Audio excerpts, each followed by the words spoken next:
This is the voice of freedom. We are not one voice. We are many. We are your voice. But we can only be effective if you use your voice. Your voice. This is the voice of freedom. We will not hide from the truth. We will ask the hard questions until we are sure we have the truth. Welcome to the voice of freedom, where your voice will never be silenced. Well, good evening, ladies and gentlemen. How you going? We're using a new, different microphone tonight from what we would normally use. I just don't know whether or not you can hear us. So I see Melissa's Freedom is in the chat tonight. Hello, darling. If you can hear us, can you just give me a thumbs up or something like that? Brendan, I'll text that all to you later. Can't help you with that right now. Sorry. We'll figure all that out. Yeah, there is noise working. Oh, isn't that good? It's great when the Galactic Larrikins are in the house. And you might say, what sort of a house, ladies and gentlemen? Well, let me introduce you to the Galactic Larrikins tonight. There they are. Yay! You know, and we're down here. Hello. Yeah. And, of course, the fun gear we are playing with tonight is our new camera gear. So, and you can see Neo the Wonder Dog playing around there, running around having a great time. So, as you can see, there is a little bit of new equipment to be playing with. So we've got it going to, well, I guess we should say, guys, we've got it going to a point, haven't we? Yeah, we're still fine tuning it, I suppose you could say. Yeah. We grew up with Star Wars and Jedi, and it's all a matter of perspective. It is. Yeah. So it's a success. We're very dark, aren't we? That's all right. Oh, that's good. Yeah, We want it dark. Yeah. We want the Sybil Shepherd lens. Just pre-programmed in. Kind of thing you'd expect from these boys, I'm honest, really. So, Sybil Shepherd. Have you got Sybil Shepherd fantasies? Is that what you've got? Say that 3 times quickly. Yeah. Yeah, you're right. Very difficult indeed. So our cameras are pretty nifty little bits of kit, and we'll swap places. And then, when we do the turn thing. Yeah. Well, see, that's the secret. That's the secret bit of what we do. All right. So, okay, I'll need to bring up a camera control. At the moment, what am I on? I'm on camera 2. So this camera has the ability to do a number of different little things. And that's one, it moves around, and you can see this is the back of the camera 1, which is sitting beside us. Now, if I want to zoom in over the top of that and go straight into Bear over there, that's something I can do. Now, if I want to move that up a little bit, how attractive is that? And how good is the camera in low light? Can I just say? It's not bad. Amazing. It's still a bit dark, but it's pretty good. You know, considering the light we're working under is currently tinted blue, yellow, red, purple, green in various different areas. It's very dark. And I can tell you that by bringing you up that shot, you can see how sort of various different colors there are there. But yeah, that'll bring up a nice tight shot. And then we have the ability to pull that back nicely. Or I can click, did I put a third setting in there? I did. So that's a third setting for me there. However, if we cut to a different camera, and normally you would do all this off screen rather than on screen, then I can set up, what are we looking at? We've got number 3 on. So we've got that as a setting where now I can talk to the boys sideways. Like that Johnny Rambo, was it? Thereabouts. And you call him what you like. And do that one more time, the Johnny Rambo thing, I think. Yeah. There you go. So, yeah, we can have a little bit of fun with that. And, of course, it makes what we do in a live sense. And once we polish this a little more, folks, I promise you, we will get better at pushing the buttons. When I say we, I specifically mean them, the Galactic Larrikins. They're going to get better at this. So I am too, but Technically, we can't get the way it's probably going to We're only work. going to be able to improve. Oh, you're going to be allowed. You can have it all the time you like. I don't want to get them upset. I'm not going to steal. I'm not going to steal the equipment. Don't be like that. You boys can have a go. So there you go. That's a bit of a brief look. If I spin around camera 1 completely, maybe I'll need to go the other way. Get a little bit more distance out of it that way. No, this is the benefit of doing that on preview. And I'll do that. Yeah, they are. Now the audience is about to see. Ta-da! So that gives you a bit of a look at where I'm working at the moment. So that's the control screen that I'm working off to move the cameras. Ordinarily, we would have a camera controller, a keyboard here that has a joystick to make that work. But unfortunately, that's the bit we are a bit stuck on getting working at the moment. Once again, I blame them. No, I don't. It's all been great. So, yeah, that's the control point we stick on. Now, ordinarily, we would tell that camera now to go back to its first position because that's the position we wanted at. Oh, wrong camera. Do that. And the camera quite happily spins back. We can alter the speed it does that and all those sorts of things. And now it's coming back to have a look at me. That's its first position. So that's me popping around there on that side. If I hit camera 2, it goes back for another wander. I must get to speed this up. Yeah, you can turn it up. Yeah, we'll figure that bit out. And there is the shot. And then if I want to come back to see my ugly bit, there we are there on that camera. And Apple just send that sponsorship in anytime. Very good, very good, very good. So tonight, folks, we're waiting for Spiros and we are waiting for Darren Bergwerf. I have sent links through. Yeah. Oh, there you go. Okay. Spiros has said the server is blocking him from getting on. Wouldn't be the first time that sort of thing's happened, folks. Let's be honest. We've seen that happen with Guru and a few others, so I wouldn't be at all surprised. He is trying a different way to get on. I'm just emailing and texting at the same time. And being a typical bloke, I can't do two things at the same time. That's why they don't want you texting and driving, folks. Plenty of dickheads doing it, and insurance companies will tell you all about it. Ain't no fun whatsoever. So, yeah, Spiros is having a bit of a hard time getting on. That might be Darren Bergwerf's issue as well, although I'm not expecting Darren to try and get on until about 8 o'clock. He's got a lot to say tonight about my place, which will be great. And Spiros has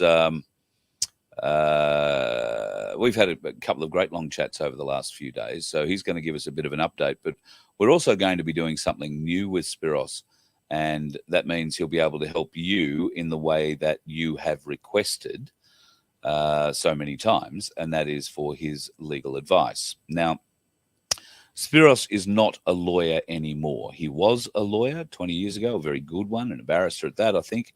But he's not anymore. So he is not legally ordained, kissed on the cheek, patted on the head, bribed up the backside, whichever way you put it, into the fraternity at the moment, because he's not a qualified, if you like, listed practicing barrister.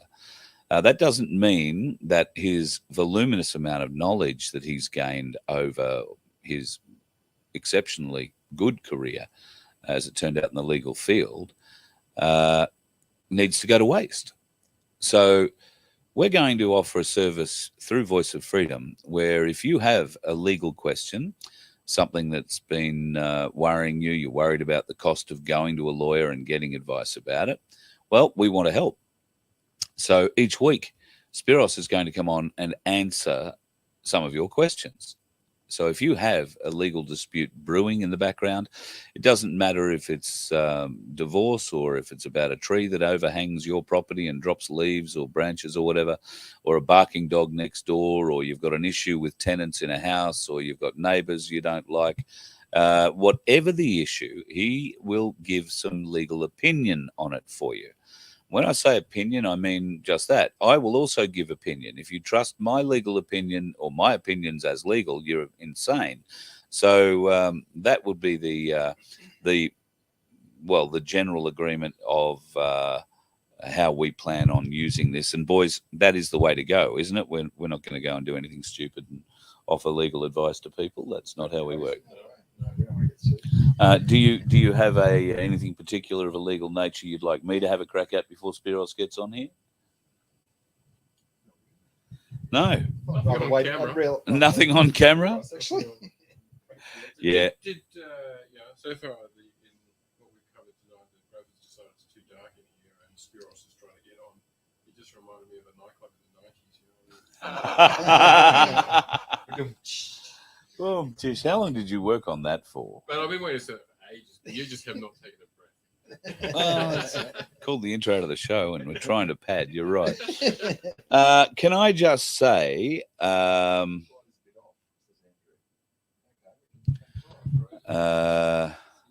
sorry, I'm getting some texts through from the lawyer. He's I think using the wrong style of browser for the link we've sent, and it doesn't want to open in that flavor browser. So that, yeah, just as well that he knows how to put cases together. That's all I'll say. He may not know how to drive the technology just yet, but we're getting there. I just want to say to the folks that the last couple of days, the Galactic Larrikins have put my daughter and myself up in their house to make this happen. I don't mean sleeping. There's not enough room for that. But every other portion of the day we spend here. And it's a big invasion into their privacy and into their home. And I just wanted to make a public thank you to you boys for having us into your place. We really appreciate it. And thank you for the help in... It sounds not too good. So we might have to talk into the microphone when we're talking. But, you're welcome, mate. Absolutely welcome. No, well, thank you. It's great that we're able to do this together, and I'm really enjoying the journey of discovering this stuff all along the way, even if Neo will not get his nose out of my crotch. I mean, for 2 days, folks. I mean, I shower regularly, and I wash the bits appropriately. He's a beautiful boy. God love him. But he's got a very, very, very long tongue. He's not shy. No, there's no shy. I mean, does he measure the depth of your belly button using his tongue as well? No, I don't let him get near. Really? Nowhere near it. Because I was starting to think somebody trained him for this, folks. You've got to stop putting honey in it, mate. I told you, mate. No Vegemite in the belly button. The only thing in my belly button is lint, and I try and get it out as often as possible. The lint, I mean. You know what I mean? Yeah. Right? We're not saying anything rude there. All right, so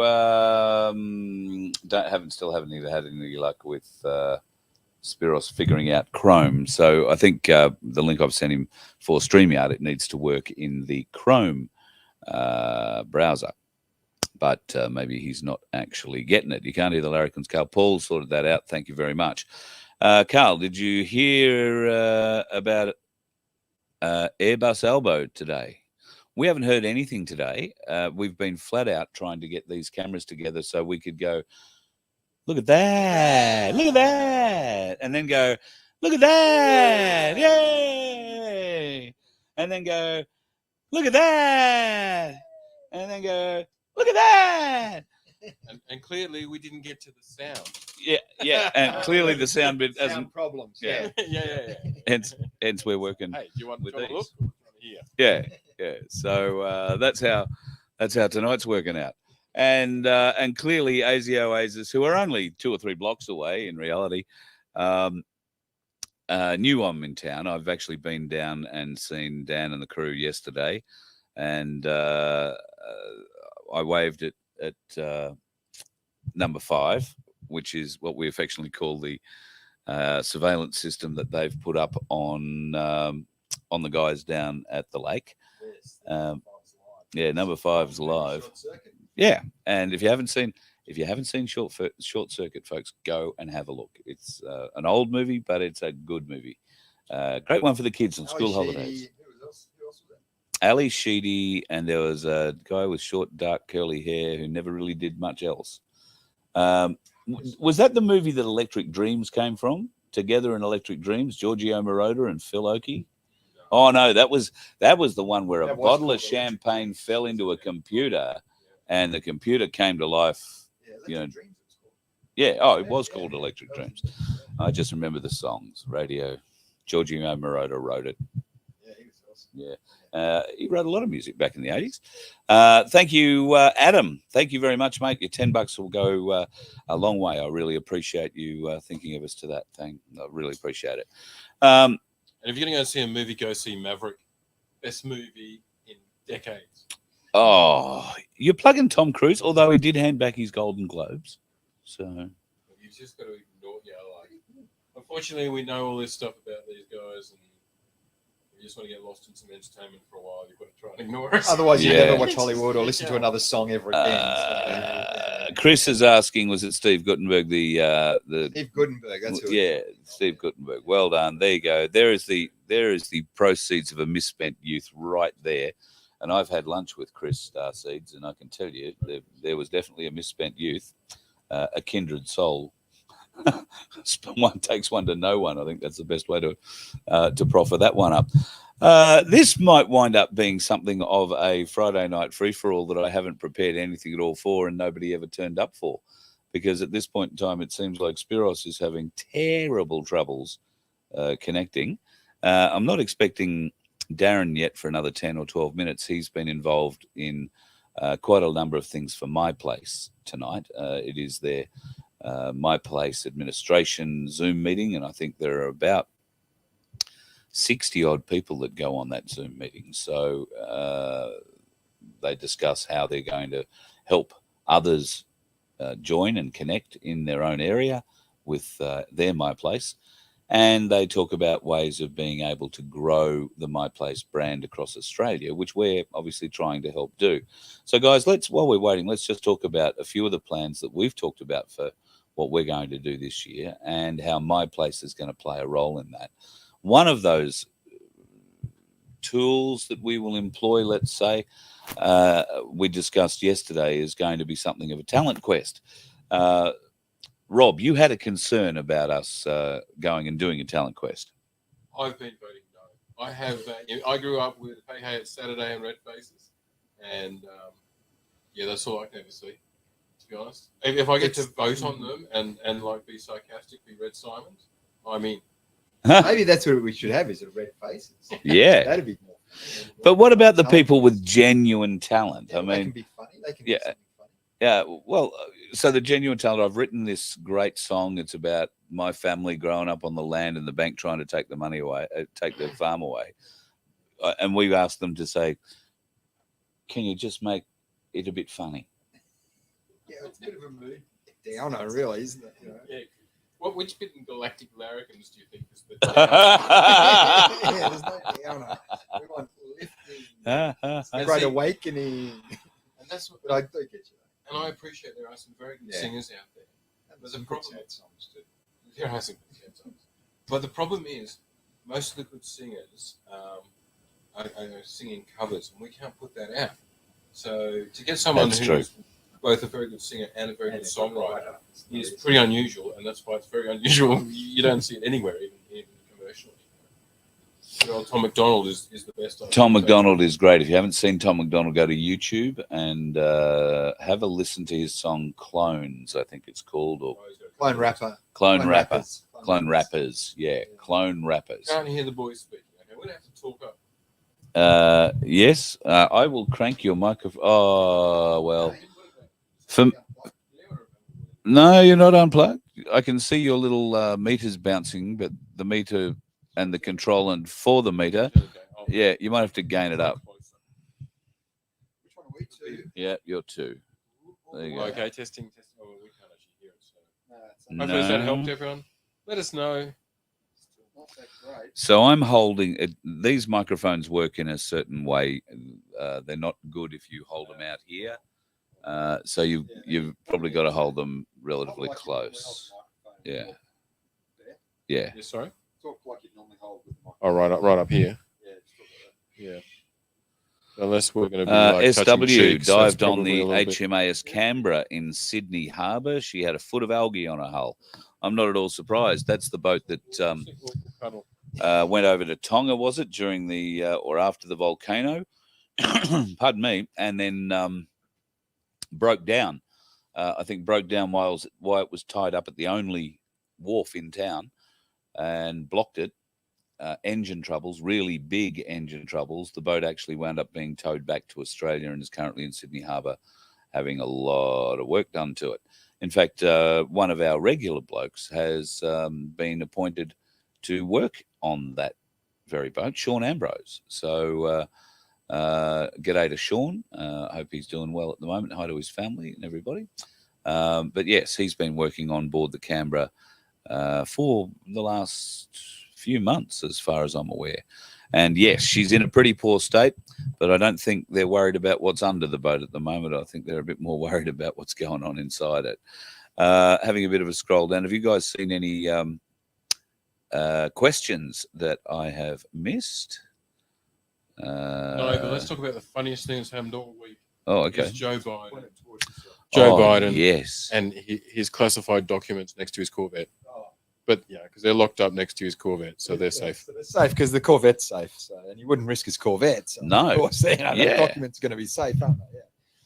absolutely. Safest place in town for them. Meanwhile, apparently, at the same time, Hunter Biden, who was a crack addict at the time, was renting the property from his father for $50,000 a month.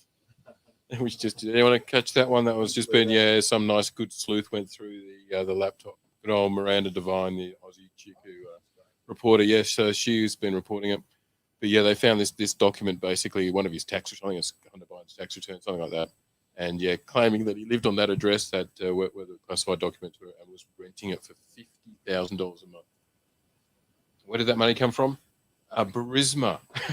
We are just on Rumble. Oh, no, we're on YouTube. Okay, maybe we'll change topics. Yeah. Hello, Sue. Good to see you. Yeah, hi, Yeah, go Sue. see you too, Sue. Thank you.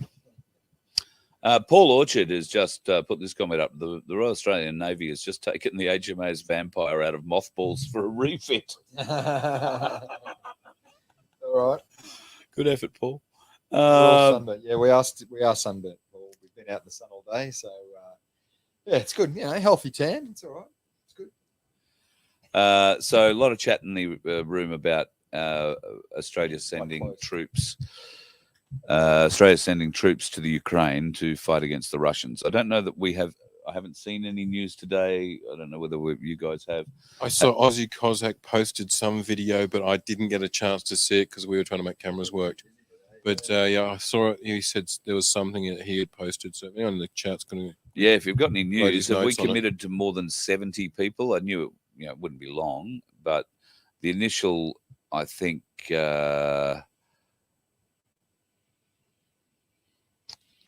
Sorry, SW, right. SW was referring to the Vampire having a foot of algae on her hull, not the Canberra. Beg your pardon. Switch. Great. Now I've forgotten what the hell I was talking about. See, this is why I can't sit here and do all this stuff. Algae under the boat in the Canberra, not under the Canberra, under the Vampire, was it we were talking about? Yep.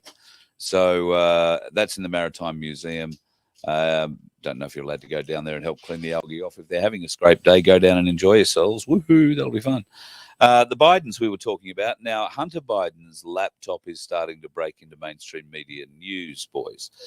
You mentioned about Biden being a bit weird and there are some strange things. What about Biden's press secretary, who... The black lesbian. If that's what she is, I don't know. It is how they identify her.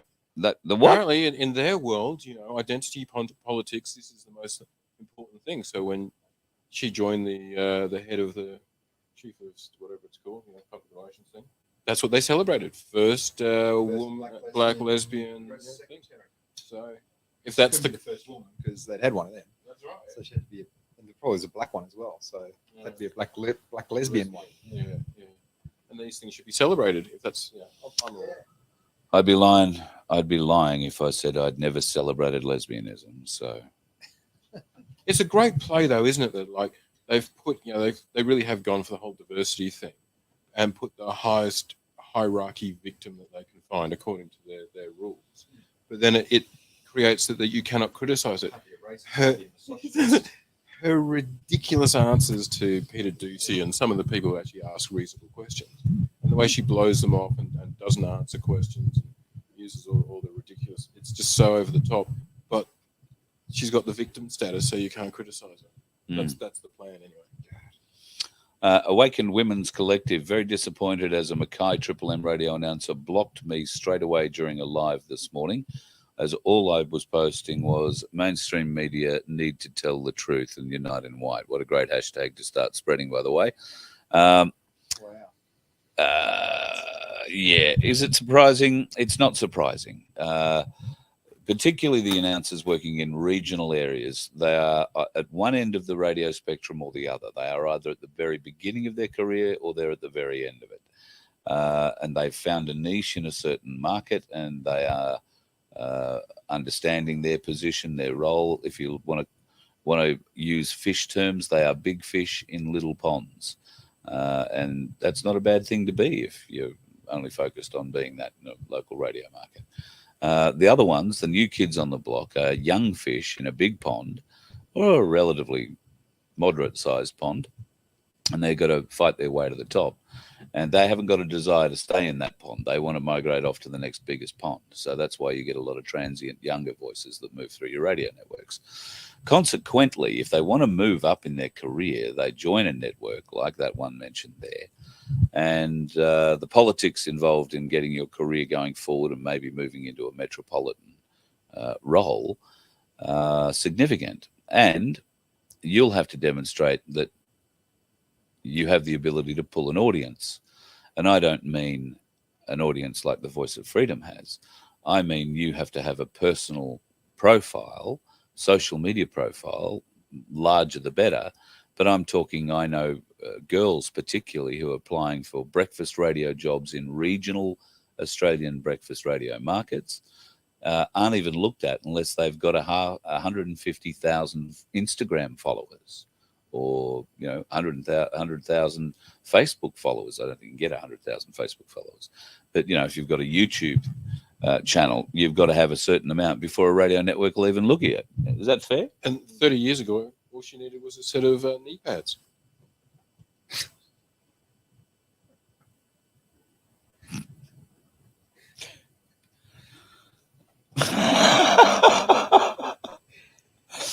I never worked at a radio station like that. I just want to let you know. Never happened. The WF, that's a good one too. Thank you, Pineapple. Darren's turned up, and Spiros is now able to get in. Shit, it's a party boy. So, all right, let me just answer this one for Pineapple. First of all, Funny Klaus and whatnot haven't turned up at the WF. No, Klaus has apparently got sick and couldn't come, and George Soros had another appointment, which was a bit disappointing, I suppose, for everybody who's flown halfway around the world to go to a not so secret meeting in a very strange place in the middle of a very frozen land. It is how it is. All right. We have all sorts of issues getting in tonight, but the boys have finally got here. Darren Bergwerf has arrived on time, and Spiros has finally joined us. So, Darren, I know you're sitting in the green room. I hope you don't mind. Give me a thumbs up if you don't mind waiting for a minute or two. And I will, thanks, mate, and I will just bring in the man of the day. Good morning, Spiros. Good morning. Good evening, Spiros. How are you, buddy? Yeah, good, thanks. It was my fault. I was using the wrong browser. I went to say the wrong browser. I didn't use Chrome, and all I needed to do was switch over to Chrome, and here I am. So, sorry, I'm not computer savvy. That's all right. We hope you're better in a court. All right. Very quickly, because there's a few things that I want to cover tonight. Over the Christmas break, I hope you had a great Christmas and a happy new year to you and associated people in your family and group. We're looking forward to doing some great things with you going forward this year, and you and I have had a couple of discussions already. Well, there'll be more on that at a later time. We do want to focus on a few different areas this year, but over the Christmas break, we've received a lot of emails from people who are wondering about the class action. They've joined and wondering where it's at. I've tried to explain to people that when a class action goes to work or gets put into movement. It works in phases, and right now the class action is in phase 1, and that's finding out how many people want to be involved, and as part of that, how much they are owed through it. Then phase 2 will be presenting that action to the court once you've got all the people that want to be involved in it, and then phase 3 is actioning that through the courts and getting a result, hopefully, that results in a positive for everyone else. Do I have that vaguely correct? Yeah, that's pretty good. Spot on. So Okay. You've been paying attention at our coffees. I've been trying. Yeah, so that's exactly right. And we are, for the benefit of those last year who started. I mean, we're in Christmas, which makes it worse. Not that many people know, but the courts shut down and lawyers all go away, and they all come back around about the middle of January, which is pretty normal. And that's exactly how it went now. So at the moment, I'm collating all of the emails that have come in. Having said that, I'm also dealing with the fact that we got hacked and we got sabotaged. It's just like unbelievable. I haven't even started, and they've hacked me. I'm like, let me get started. Let me get something going, and then hack me. But don't hack me before I've even lodged the case. But no. So we're getting all sorts of issues. But look, it's okay. I'm slowly going through it, and it matters not to me because my intention is on the 1st. Once I prepare all the writs and get everything ready on the 1st of Feb, that's when I'm filing. So I don't really care, and there's no real damage. If people have think that there's a rush, as you know, there's no rush. There's no rush. No. It's gonna take me a year, maybe a year and a half, to get this thing from start to finish because that's just how long it takes to get through the legal system. So as long as I file the action, you'll be, you and I, we're in for the ride. So we'll see how we go. Okay, great. I have been approached, I don't know, since our first interview, I've been approached by hundreds of people, hundreds of emails asking questions, particularly of, can we find Spiros? Can I get him to help me in my court matter? Now, we've discussed you are no longer a practicing lawyer, so therefore you are not able to give legal advice as such. But because you did work as a practicing lawyer, were you a barrister as well, or just, well, not just a lawyer, but a lawyer, or did it step further? Obviously, you represented. Well, all three. There are three that you can do. You can be an attorney. I was and still can be. You can be a licensed practitioner, which means you got to pay your fees and your insurances and all that nonsense. And I'm not. 20 years ago, I walked away from that. And you can, and a barrister really, there's a technical thing that's called a barrister, but really, if you're turning up to court and you're running a case, by action, you're a barrister. So, Yeah. But it's like you can be a barista, and you can just make coffee for people, and you're a barista by profession. So believe it or not, it's the same, with the exception of a solicitor, where you can't call yourself a licensed practitioner unless you're licensed by the relevant body and you pay your fees and you're a paid up member. It's like a club. But that doesn't prevent me from running litigations. It doesn't prevent me from appearing in court and running the whole case. It all depends. What I'm not allowed to do, unless I get leave of the court, and last year they stopped giving me leave, strangely. After the Supreme Court win in New South Wales, that was it. That was my last chance. I got one last punch in, and they exercised judicial discretion. Judicial discretion means the judge can say no. And so when I ask for permission to appear, they now say no. And I'm like, okay, no worries. That's in a defended matter. No such restriction when I'm issuing proceedings. It's when you're when I'm trying to defend someone else. They've stopped me from doing that, which is disappointing for the 100 or so clients that when I say clients, people that have come to me for help, during the COVID, for instance. Yeah. But Yeah, but otherwise, mate, it's business as usual. Don't worry, everything's fine. There's always a way. So yeah, you are, obviously still a wealth of legal knowledge, and just because you haven't paid the fees doesn't mean you've had to forget everything that you've learned over your career. So you have graciously offered, and I have ravenously accepted, to answer a few legal questions on behalf of people who may have problems in the community. And this is something that we would like to do on a weekly basis, folks. It's called free legal opinion. Because it's not advice. You can't give advice. No advice at all whatsoever. No advice at all. But free legal discussion. Let's have a discussion about your case, and let me tell you what I think you could do, and how I think it could proceed, and how I would do it if I were you, which is absolute bollocks and nonsense. But nevertheless, mate, let's play the game. Why not? Okay, so folks, I've just put a crawl up across the screen there that should allow you, if you want, to email me some details about what you would like to talk about. Now, I had just fortuitously, I had a conversation today with a lady named Wendy, who was most distraught and looking for some advice or some comment on her situation. So I invited her, Spiros, to come on the show tonight. For a variety of reasons, we eventually decided that this wasn't going to be a really helpful thing. So can I kick you off with she sent me an email. I asked her to give me a background or an outline, some issues she has, some action that she's taken, and what help she is hoping to find. Are you happy to hear this one out? Go on then. Let's give it a go. See how we go.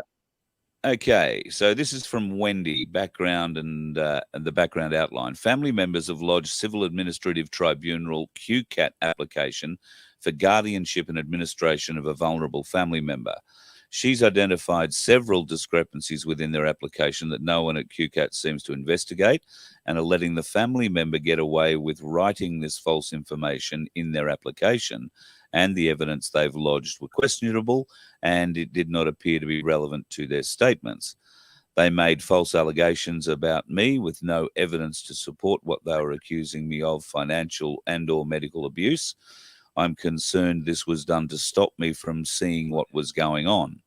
I also lodged an application with evidence of excessive medication and potential abuse, with evidence to support my claims of excessive medication taken from pharmacies and other issues. I'm concerned that QCAT just saw what the family did not agree on, finances, medication and visitation, and appointed the Office of the Public Guardian and Public Trustee to control these areas. I'm concerned they might not have been looked into at the extensive evidence that I lodged, and have left my vulnerable person in the hands of abusers. Issues with the public trustee. I have concerns about the failing of the public trustee to fully investigate financial misconduct of all vulnerable family members' bank accounts. I was told that the other family members were uncooperative with the public trustee investigation and didn't even want them to investigate certain dates within the period a vulnerable person was deemed as incompetent.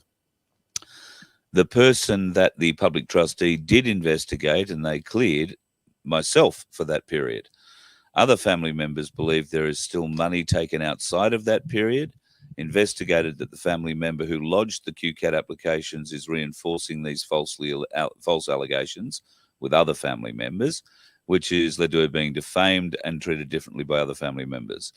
There are obviously similar issues going on with the public guardian. From the day of the QCAT reading the decision, 10 days after the hearing and the decision being made, she's told the Office of Public Guardians, the OPG and representatives of her concerns about the medical abuse and asked for an investigation. They gave her several stories that they don't investigate the past. They don't investigate as it would be like them investigating themselves, and they don't do that.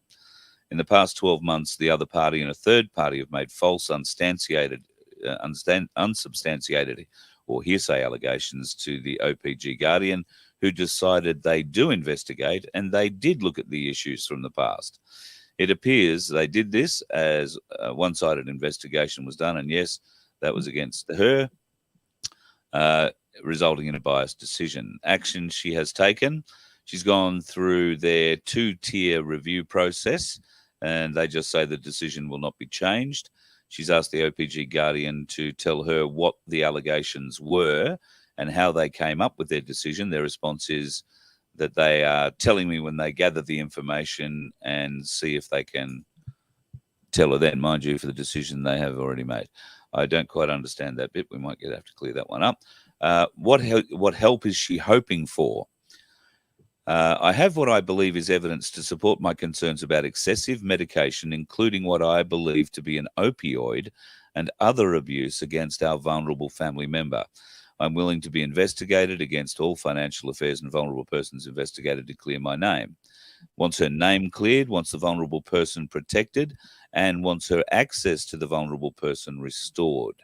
Would like to know if there is any legal help out there that may be able to look at no win, no fee or a pro bono case, make small contribution towards the legal fight, but hope she's retired and can't afford large bills, essentially. So I'm sorry, I just sort of picked that up as we were going to air and I hadn't pre-read it. I would have maybe edited it a little bit. That's basically it for word for word. Mm-hmm. What sort of a position are we in when we have family members squabbling amongst each other? Usually it's after the vulnerable person has died and they're squabbling over the will. This has started out early. So what thoughts on that? All right, let's take it broadly and bring everybody on board as to exactly what's going on here, because I know what you're saying and I know what you're reading, but if someone's hearing this for the first time, they might be missing some of it. So here's the broad picture from 20,000 feet. Once a person comes of age, once they're over the age of 18, as far as my knowledge is concerned, they make all the decisions regarding themselves. That doesn't change just because they get to the age of 60 or they find themselves in a retirement village. Technically, an individual, once they're an adult, is an adult right up until they die. And that's fine. So that's excellent. Now, where's the problem? The problem is, for example, if I'm in a retirement home and I don't like the way I'm being treated, well, I can leave because I'm an adult and I'm allowed to do that. Now, because you're not committed, you haven't been, it's not a jail. But funny that it may not be called a jail, but it soon can become a jail very quickly. Now, what happens sometimes is this. A person may get to an age where they start to become forgetful. There might be some dementia, or for whatever reason, they're not capable of making their own decisions. Now, if it gets to that stage, there are a couple of options. One option is that a family member can apply to be a guardian, a legal guardian of that person. That application, there's two ways that can be done. That can be done with consent, which is questionable. The other way it can be done through an application through the relevant authority, whether it's VCAT or they take it up a notch. So you make an application to say, I'd like to be the guardian. And as the guardian, if you're approved, you act as if you're the guardian. It's very similar to an enduring power of attorney. Now, I'm familiar with those because that's the authority that gives me the power to act for you.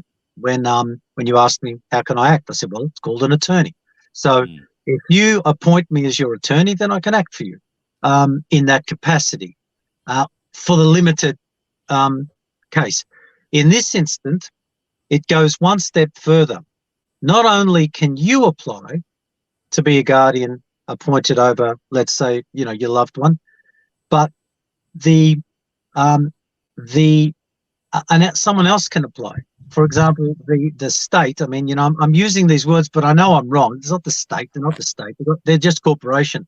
But a corporation pretending to be some sort of medical body can make an application and they put forward some evidence to say you're no longer capable of thinking for yourself, and we're going to look after you. We've got your best interests at heart. And then the tribunal or the court, wherever they make their application, depending on the circumstance, grants them that. So it becomes sort of like a court order. And the court order, once given, can only be taken away from the court. And so it sounds to me like what's happened here is that we've had both problems. Number one, family members, and I'm just going off what I hear, but family members with perhaps questionable motives applied to become the guardian of the elderly person. Usually that's the case when there's some money involved.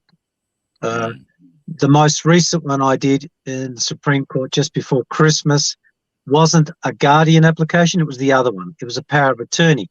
Now, in my instance, my client was the power of attorney.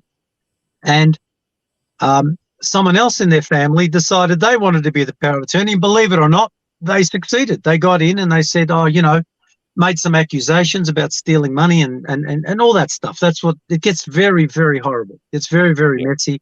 Family members go against each other. So what's happened here is both has happened.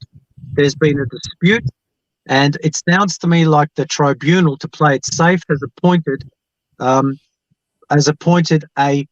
court, let's call it a court appointed or a tribunal appointed guardian, and that guardian is now calling the shots. And your viewer, your listener, is in that world. And I can give it to you in a nutshell. It's all over. It's terrible. There's it's one of the worst types of cases that I get. The only thing worse is when they snatch children from parents under some bollocks legislation that they claim is legit, which of course it's not, but it's worse because there's tiny little children involved and they never recover.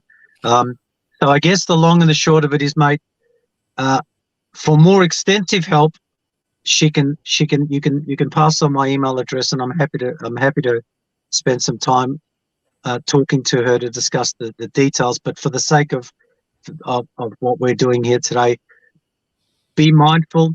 It's a horrendous situation. These are laws, questionable. They're not laws, but they're questionable pretend powers that these quasi corporations have. And I get a lot of it, but it's a horrible thing. And you've just related to everybody that this happens every day. It's wrong. It's terrible. But it is what it is. That is happening right now as we speak. In the chat, Kate has asked this question: is there a time limit on a criminal case? Not that I'm aware of. So there is no statute of limitations, for instance, on a murder trial, a rape case, a robbery? No. Okay. So not that I'm aware of.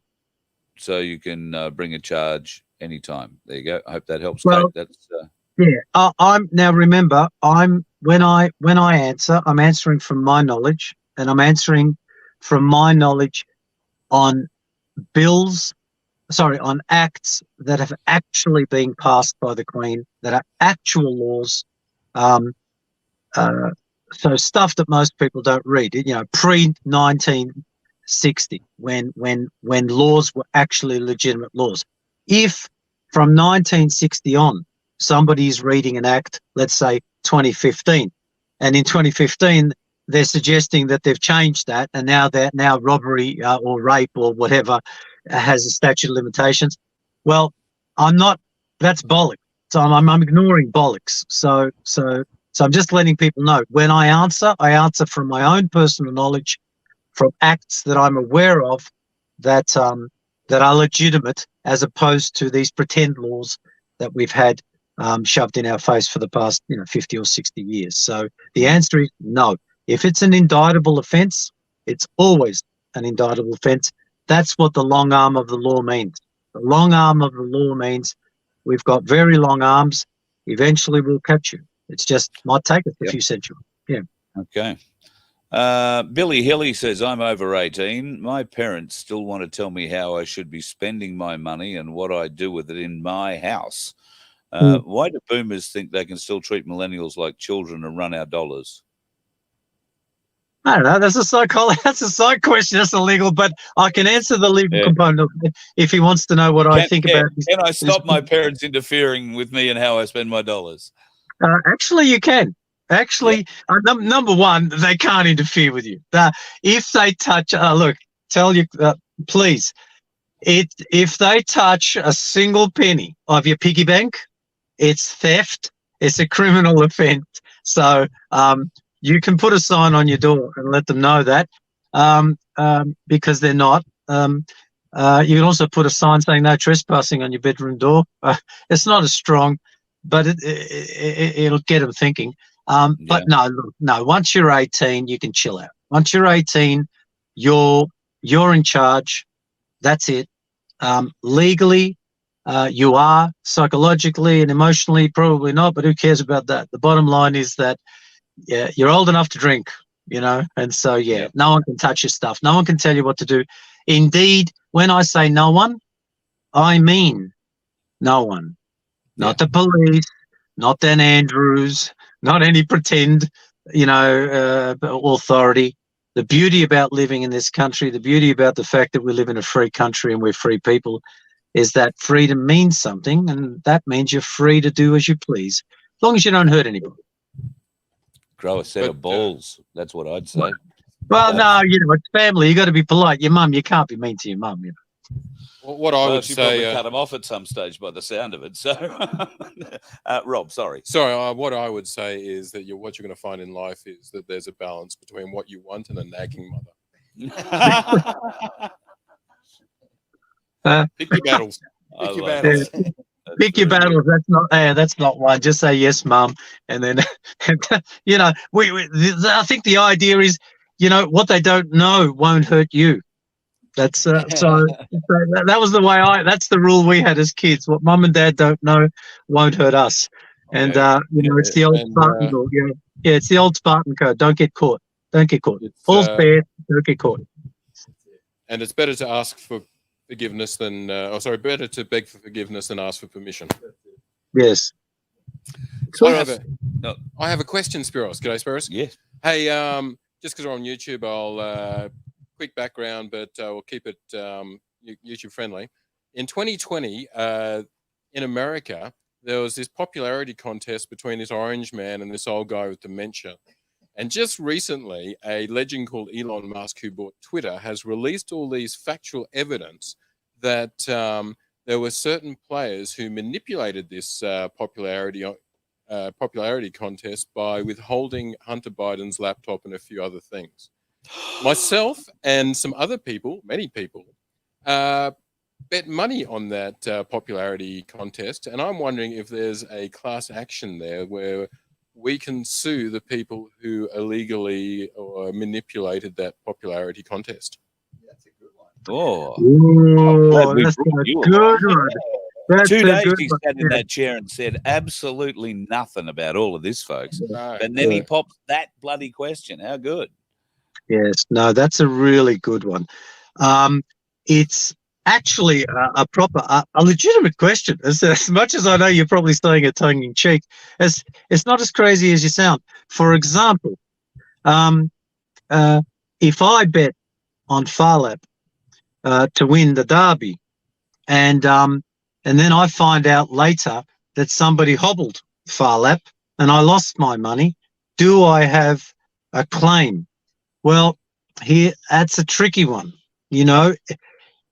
because the people that committed, or if there was a crime committed in hobbling Farlap, e.g., they injured Farlap or crippled her, or crippled him, or whatever, then those people are guilty of clearly they'd be guilty of a criminal offence if it could be proven that somebody did something unlawful. So I guess the question you're asking is, if it was unlawful, It's a long stretch, but we could probably spin it so that we could get something. For example, it's not unusual if you prove that a crime has happened that you can then sue the criminal.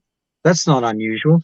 That's a civil action against the criminal. You may remember an African American in America was accused of murdering his wife, and he got off because a glove didn't fit. And then later he was sued by her parents civilly. So that sort of thing, if he was convicted, then the lawsuit would have been certain. Here in Australia, for example, you can have a criminal and a civil suit against the same person, and what happens is the criminal suit goes first, because clearly that makes sense, and then after the criminal suit, your civil action then starts. So that's what happened to me. That's the way we ran it, going back a couple of years. We had both criminal and civil, and so I had to wait to the outcome of the criminal, and then once that was resolved, and there was a conviction, then we ran the civil as well. So you're not as crazy as you sound. It's an American lawsuit. I don't know if I would run it in Australia because we're not the same, but I can see a firm making billions of dollars in America with it. Yeah, absolutely. Yeah. I'm seeing a couple of comments here about being able to get some free legal advice. There's some people wanting to ask questions privately. Just want to point out, folks, Spiros is giving us his time and his knowledge and his not advice but opinion, experience, and we're doing it this way. If you can put a question in the chat and we can find that question in the chat, great. If you want to write a question to me and have me read it out next week when we do this again with Spiros, great. If you want to pre-record your question and email it to me, then great, let's do that too. But no, Spiros isn't trying to attract business here, and he is doing many, many, many other things. He doesn't have time to answer you privately and to take your calls or listen to the stories or the longer emails. Apologies for that, but that's just how it is.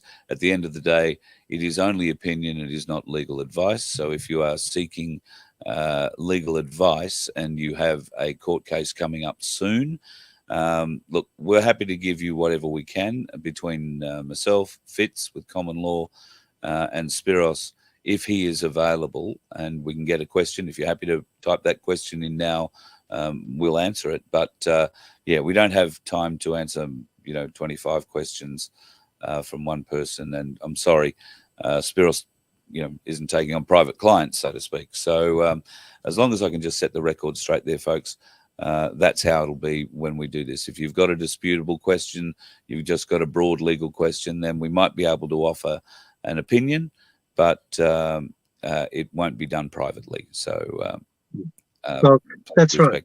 That. Neither of us have time. We can. I think the advantage of us and this forum will be that we can discuss what it is that's happening, so that people can get their brain around it, including concepts. Concepts are great to discuss. Can you, like that question we just got? That's a conceptual argument of, could we do that? But you can also make it, like you can ask. We can discuss what happens if my neighbour's dog comes and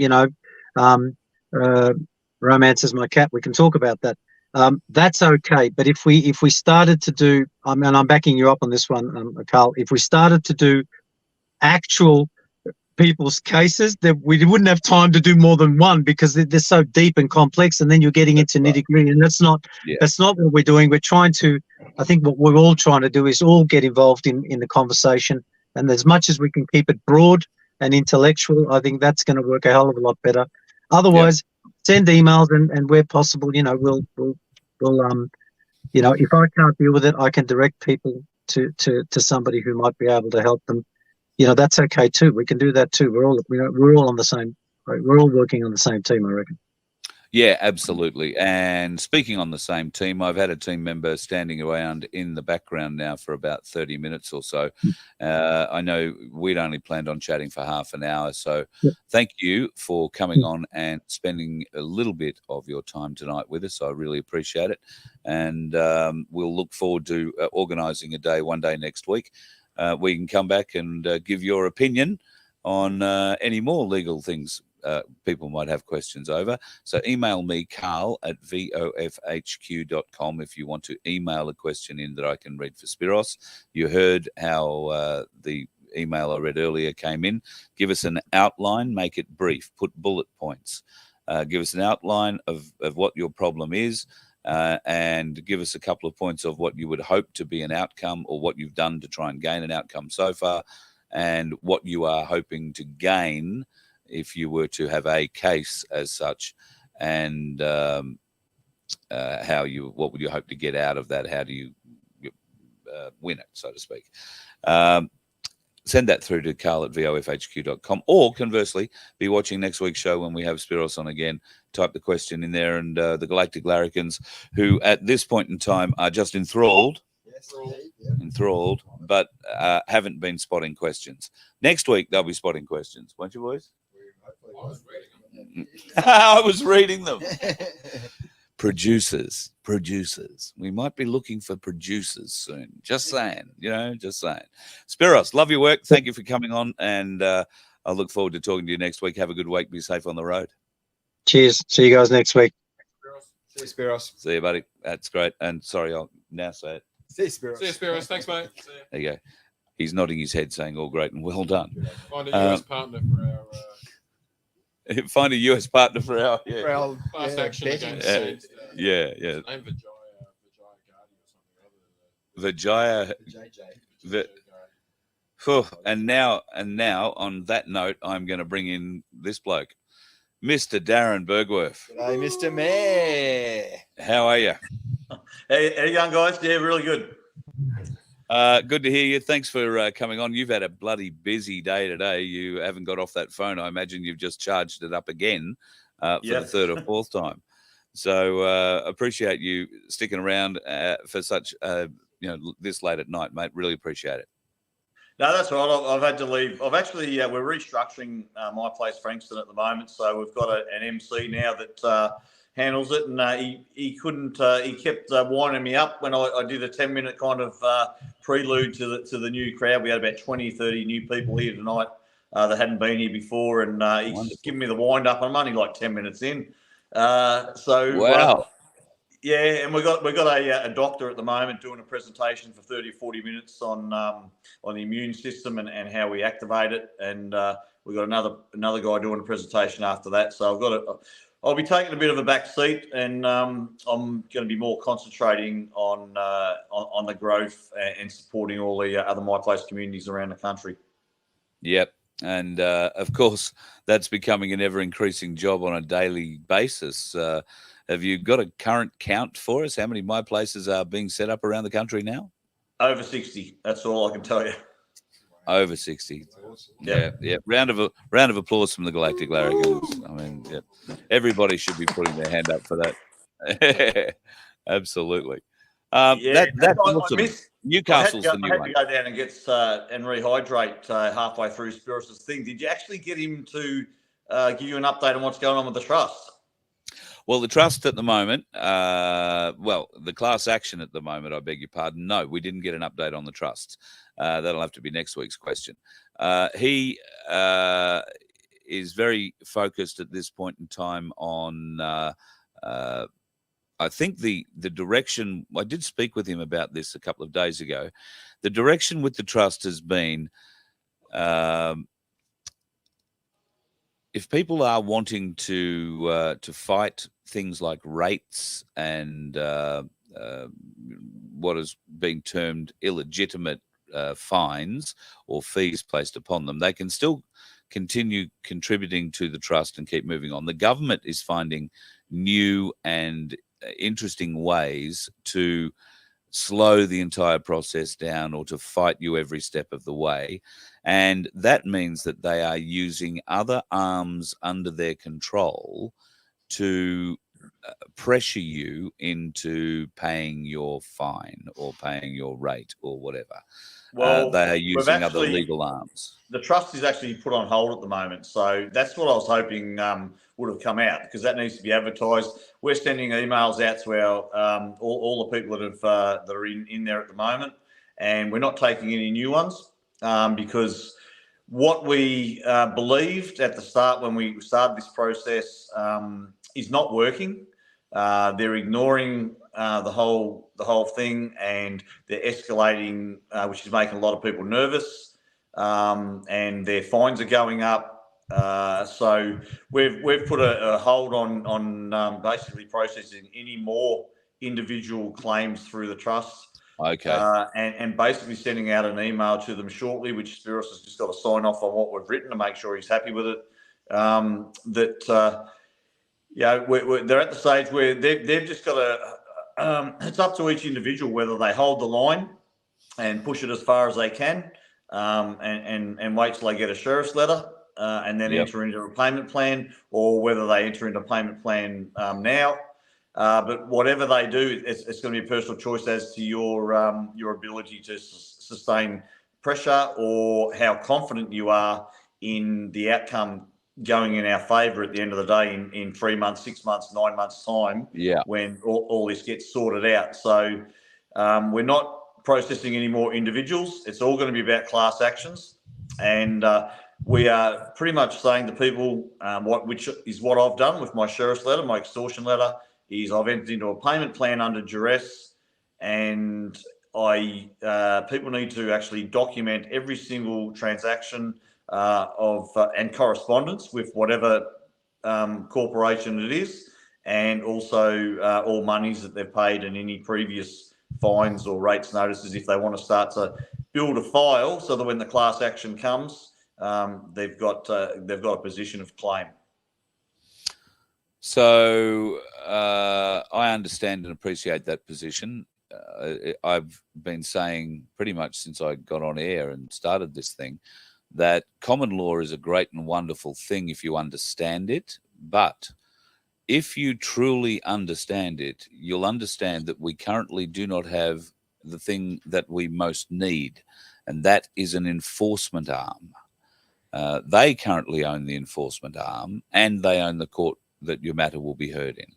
So having a win under common law should always be qualified with, well, they come back. And this is what we've been finding with the trusts, that the governments or the official authorities are finding new and interesting ways of applying pressure to make sure you get, or they get that little pound of flesh out of you, that money. So, yes, taking, as you said, Darren, I think the path of least resistance for you. If you're prepared to stand up and fight them on a sovereignty basis, then that's great. If you're not prepared to do that, if you are not prepared to be pulled over every time you take your car out on the street, claiming you're a sovereign person and you don't need to pay car registration, then they're going to pull you over every time. They're going to issue you as many fines as they want to, as many times as you're happy to accept them. Even if you're not happy to accept them, they're going to issue them, and you're going to wind up having to pay for them in the long run at this juncture. So weigh up how you want to play this. Entering into a payment plan under duress, I don't think is a bad plan. You pay it off at the minimum amount you can. Just means that they extract their pound of flesh really slowly. But like government and court, they don't mind just as long as they get it. That's sort of the motivation with them. And I think the Galactic Larrikins would agree that that's how they work it, the bastards. So okay, so we noticed that back in after the GFC 2007, 2008. Yeah, and we were doing that sort of stuff and challenging the banks and those sorts of things. But they eventually get you because I got a bad credit rating. So then I just eventually, when I had to borrow money, pay a much higher credit rate, whatever it's called, interest rate. So they get me eventually. Yeah.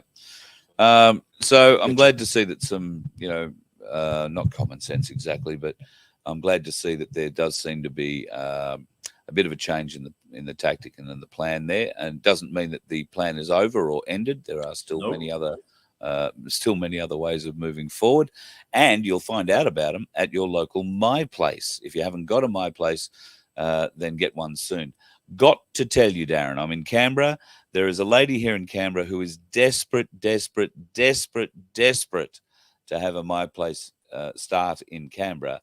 She has been running There all already over is, town. mate. There already is one in Canberra. There already is? Yeah, we had the Canberra coordinator on our Zoom last night. Mate, I'm going to need the directions. Yeah. Sorry, the Galactic Larrikins are. Huh? Who is it? If you get, I think it's Rob, but if you get on myplaceaustralia.org on the website, Yep. there'll be a link to every single My Place in the country. myplaceaustralia.org.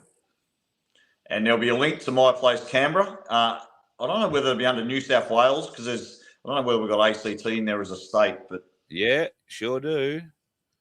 One up and running. See, now last time I looked on here, there wasn't one up and running.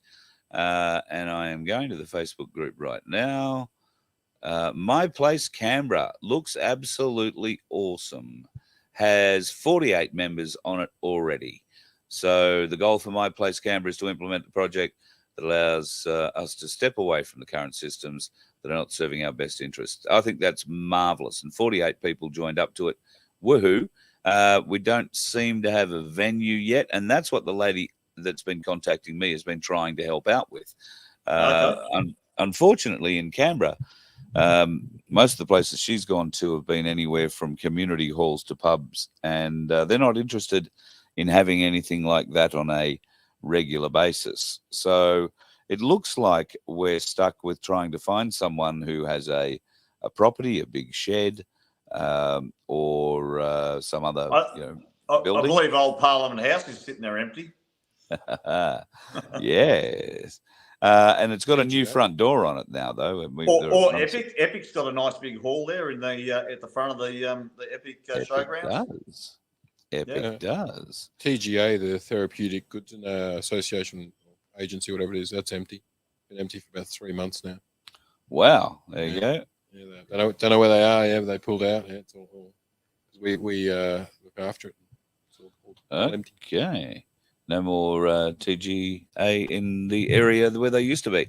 Don't know where they went to, but it's a secret. They all build new buildings. I see that there is a lot of building going on in Canberra and places at the moment too. So, pretty full on. I've been quizzed about My Place left and right and centre, particularly in the Northern Rivers area. So, folks in the Northern Rivers, My Place, I think, is coming to, if it hasn't already been started, in the Byron area. I hear there's another one in Nimbin. And Darren, I heard on the grapevine that you might be hopping on the big silver bird with no propellers and arriving in the Sunshine State for a short sojourn over the border into Byron. And is that what I'm hearing? That's a possibility. Nothing's confirmed yet. I've got Geelong this Saturday. I've got another one next Tuesday to go and speak at. I was at one last Saturday out at Whittlesea, and we had people come from Mansfield and from Greensborough to and look, it's amazing. I do need to get to because what you say on camera here and what we talk about on the Zooms, it's not the same as when you're in a room. No. And you know that we've come into My Place Frankston and the vibe and the energy that's in a My Place community. So I'm really keen to get up there, and I will get up there either. Second week of Feb or very late January. I haven't decided yet, but I'll coordinate that with you. All right. Well, we should talk about that because I think Sharia is working her bits off at the moment with people in South Australia who are looking forward to getting us over to their part of the world for some live shows. And the Galactic Larrikins are extremely excited about it. See? Give us a wave. Timing is everything in comedy. Thank you, boys. I think it's just comedy just by panning over there, mate. They don't have to do it. You're right. You're 100% right. But we do have a My Place Newcastle started on Sunday when I was actually at Myers doing some shopping, and they've got 200 already, and wow. Also off the back of that, we've got My Place Port Stephens now also. And the lady that started that is red hot. She's a big organizer, and she's part of another movement. And so look, everyone's jumping on board, and everyone's other groups now are starting to follow our lead and go to local council meetings. I know all the A1 people now are being encouraged to frequent the local council and have their voices heard in their own backyard, which is what I've been spruiking for the last 6 months. So it's encouraging to see that everyone's kind of, following and copying the model that we've been building for the last 6 months down at Frankston. And this is the way forward. It's well structured.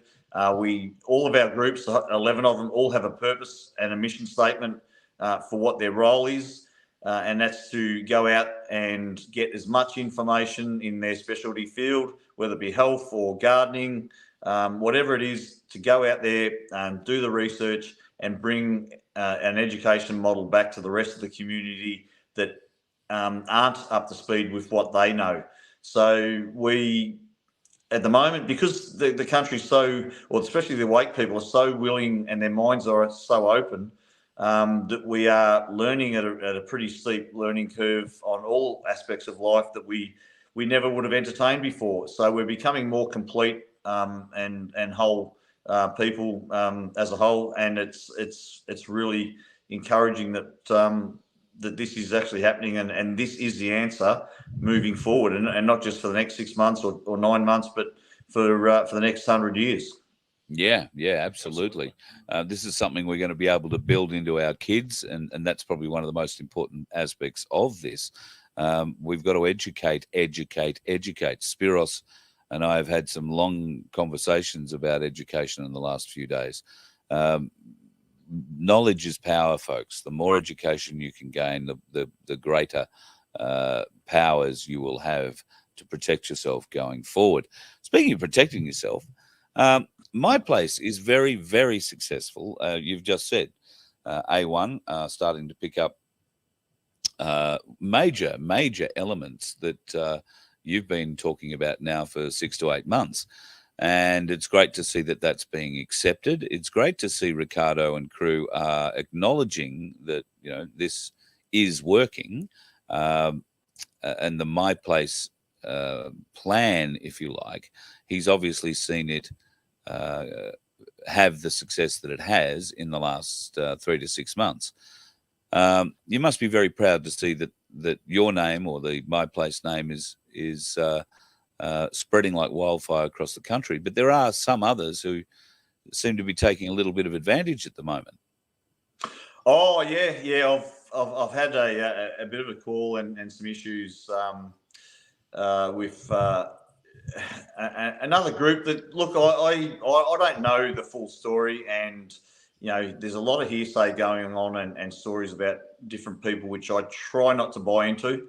I've listened, and I've started to retract and refrain from commenting on individuals or even other kind of groups in name, at least. But we are having an issue, or not an issue, but it's come to my attention that another group are basically saying we're one in the same. But I've got to say that we don't want to be associated with any other group, and that's why I didn't mention the other group that you kind of did. We are solely independent as a community-led re-education group, and that's not just re-educating our own community, but it's also re-educating local councillors and politicians as to who they are.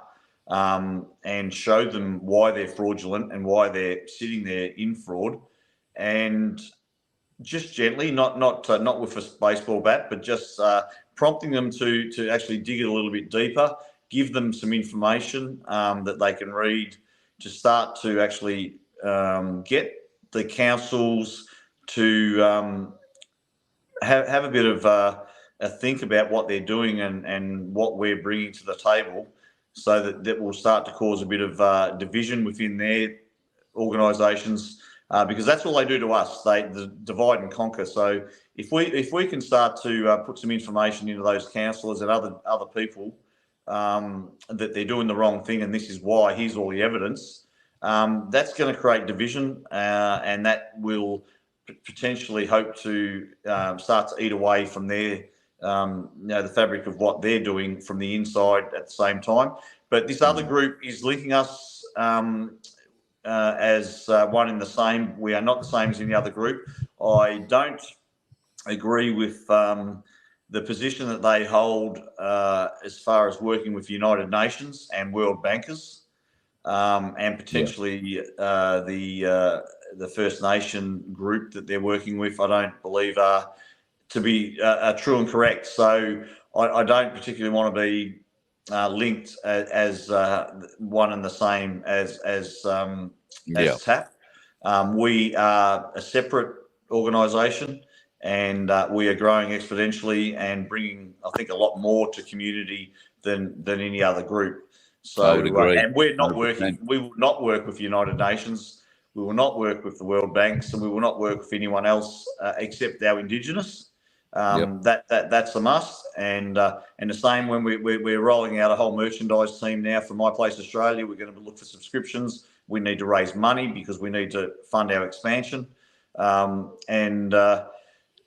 looking to get T-shirts done. And once again, I had an offer from someone that gets stuff done in China. I said, no, we're going to find a local producer.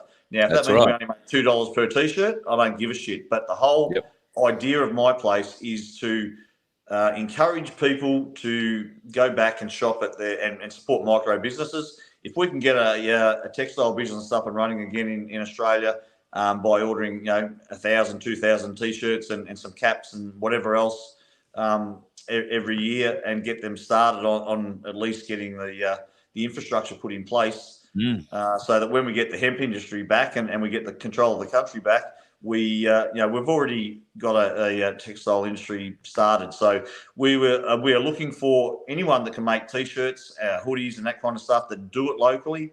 If we've got to pay a little bit more, then so be it. I'm not sure that the textile industry exists anymore. When I first started looking for T-shirts for Voice of Freedom, I was reliably informed that every T-shirt sold in Australia is produced in China regardless. They have a variety of factories, that some produce the cheap ones all the way through to the really expensive high quality ones.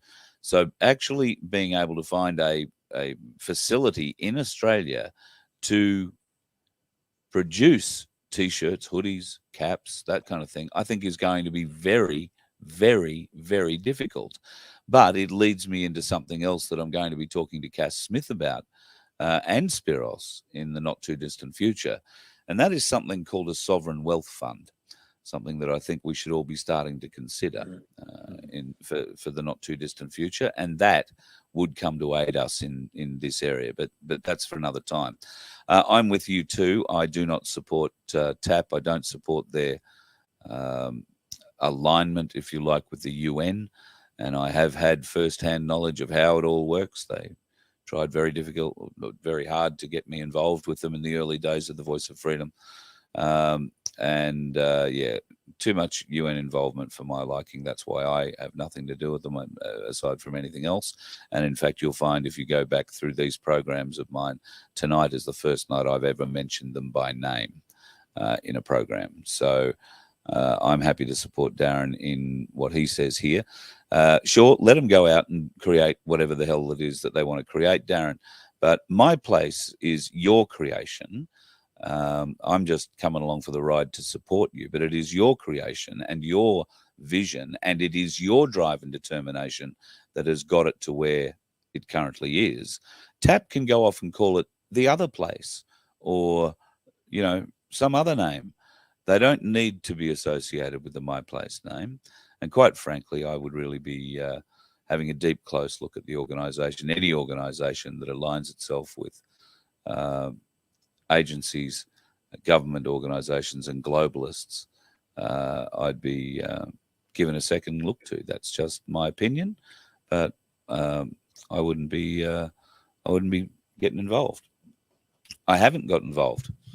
I've been given a good look for a while, and I've stepped well clear. So, I support that, Darren, and anything we can do to continue supporting you with the the My Place movement. And hey, listen, are you going to let us know your catchphrase? I know you told me yesterday, but the new line, are you going to let that out of the bag? Because I think it's absolutely brilliant.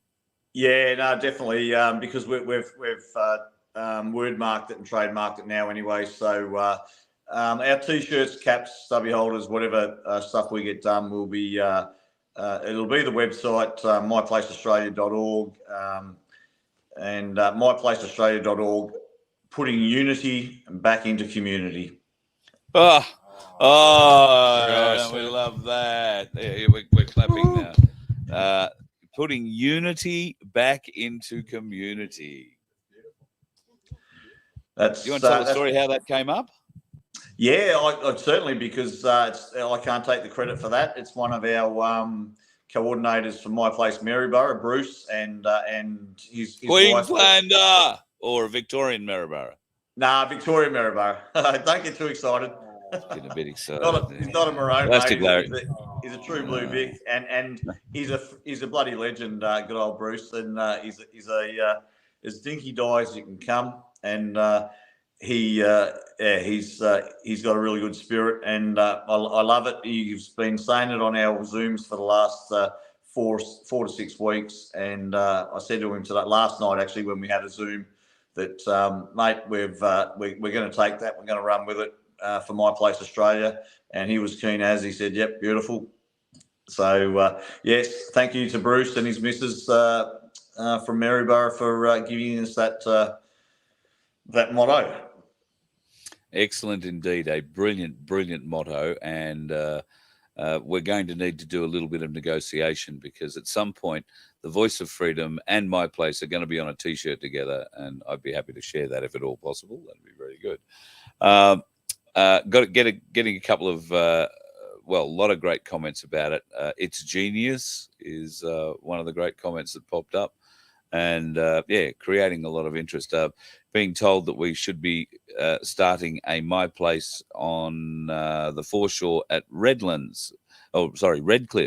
That's Chris, Starseeds and Patriots of Down Under. Thank you, buddy. You're the one that lives up there. You organise it. That's how it works. So 100%. And if there's anyone out there on Christmas Islands that would like to start a My Place Christmas Island, get in contact with Carl, and he'll pass your details on to me. 100%. Yeah, we'll sort that out. Galactic Larrikins are up for a road trip, aren't you, boys? Definitely. Yeah. I love the slogan, but in your chat there also picked up possibly a viral marketing opportunity with the My Place re-education camp for city councillors. Yeah, they're about to get a re-education little period of the next 6 weeks that they won't come back from. Yeah, we won't go into it too deeply yet, but I'm sure over the next 6 weeks we will be able to discuss this in much greater detail. But I'm trying to get everyone here's trying to pull me back and saying we've got to be more a little bit softer, and I'm saying that's bullshit. People have been trying a soft approach for decades, and they just get swept under the carpet.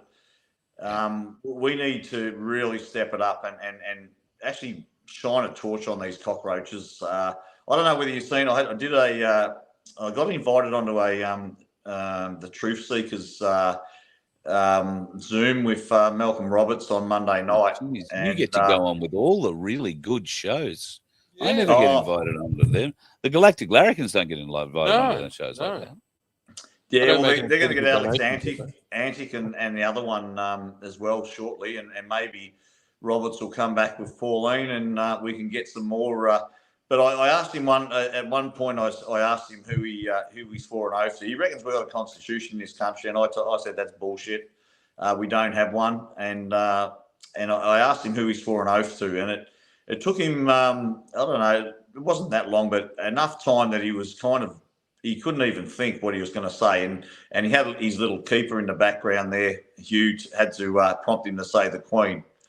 So he said, I swore an oath to the Queen and put my hand on the Bible and swore an oath to the Queen. And I said, well, what Queen did you swear an oath to? He said, well, the Queen of Australia. And I just started laughing. I said, the Queen of Australia is a load of bullshit. The real oath is to Her Majesty Queen Victoria II of England and Ireland. And I said, you're all sitting there in fraud. He got his back up about that, saying that, that's a serious allegation or some garbage he went on with. But he skirted around questions. He didn't answer stuff. He blatantly lied, or his keeper lied that there's nothing in the Australian Constitution that says that they're not allowed to have political parties. But these are the kinds of opportunities that we need to seize and stop beating around the bush and asking fucking softball questions and ask the hard questions. I mean, we know that the mainstream media don't, yet the Truther movement won't go to the heart either. They're not doing what needs to be done, and we need to put these people on the spot under a spotlight, watch them squirm, and get themselves on the hook, because he reckons we do have a constitution. He reckons the government's lawful. I said, stop calling it a government. You're not a government. You're all corporations, and people are waking up and understanding exactly who you are. So, but to his credit, he didn't spit the dummy. He was pretty good, even though he didn't answer the questions properly. But the whole Zoom thing ended amicably. So we will get an opportunity to do it again. So we can't go too hard, but we're still got to go harder than what most people do. So your next steps with My Place then? What's up for the next month or this year? This year is all about building the structure of My Place Australia. So we've got our basis and foundation with My Place Australia. We've got support groups. We're trying to link the 11 different groups that we have in each My Place community, and they won't all have all 11, because there's some groups that are only just started. But each time, the main groups that we're going to link Australia-wide, they've got their own committees within the My Place community. So the Council Action Group, we have those all around Australia in all the different My Place communities. That's one of the big ones. So we're going to do a Zoom. Those coordinators and committees are going to be linked up around the country, so they can share all their stories and touch base, because there's so much. I mean, the guy from Mannum that was on our Zoom last night, I mean, he's brilliant. He's a really strong leader. So we're picking up some really good people from around the country, and we've got to make use of those assets.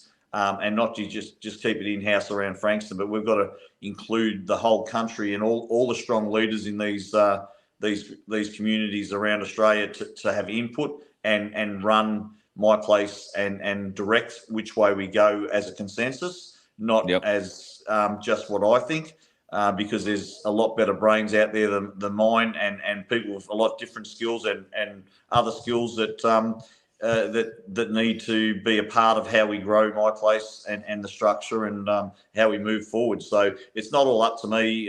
This is a shared kind of community. It's a shared project Australia-wide, and it's like politics and like anything should be. It's all about discussion and a general consensus that everybody agrees when you get a meeting of minds and a lot of smart people in a room. And we all can back down on our position and just move into a consensus that everyone's happy with. Then there's no cohesion moving forward. There's no bitching.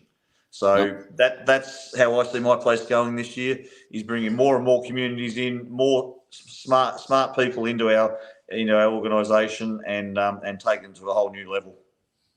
Well, thank you for allowing me to be part of the ride, and thank you for the Galactic Larrikins being allowed to be part of this too. We're all very excited at being able to help promote this as we travel around the countryside, asking people to wake up a little bit, I guess, is what we're going to be doing. The Galactic Larrikins will be asking for toilet breaks and showers, but that's another story. We're going to well deserved and well needed, no doubt. Yes, 100. Yeah. Democratic regime change. Basically, we've got a democratic and if you get that class action up against Sportsbet, I'm on board, because they owe me 29 grand.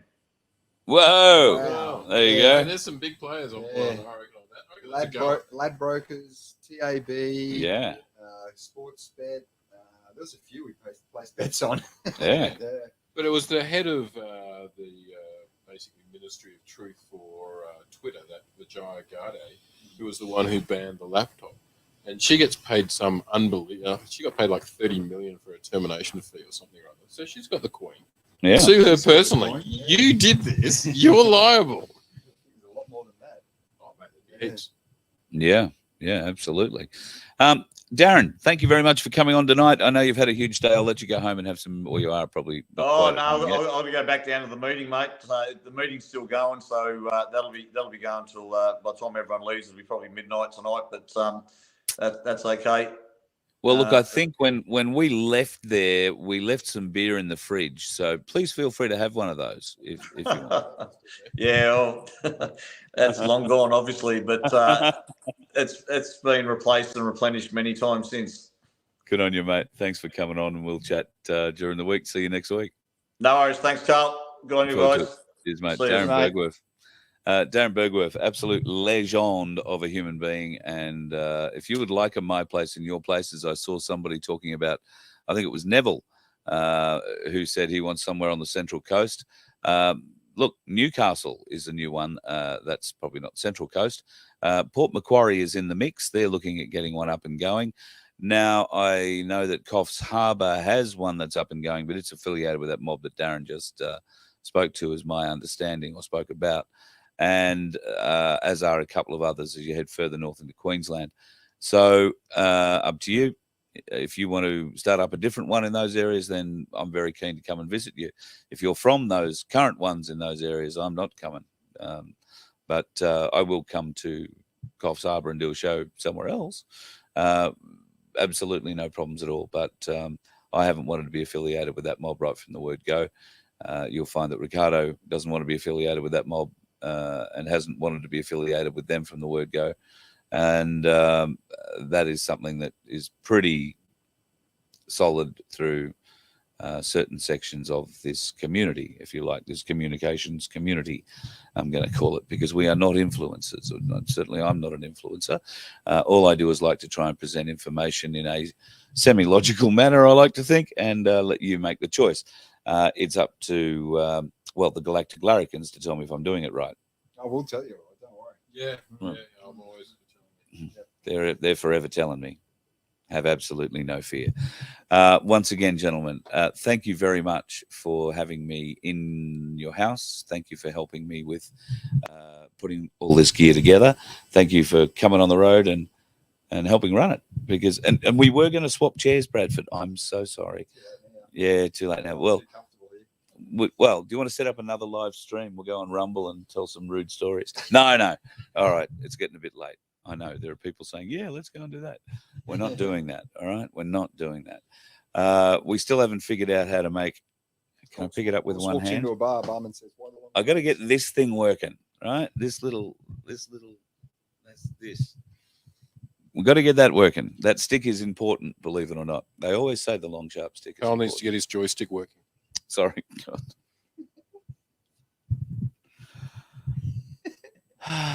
You'll be very happy to know, folks, that those dickheads out there on the road tonight, there's one less of them. He's sitting in here with us. You let one ant stand up to us, then they all might stand up. Those puny little ants outnumber us 100 to 1. And if they ever figure that out, there goes our way of life. It's not about food. It's about keeping those ants in line. That's why we're going back. Does anybody else want to stay? Let's rock!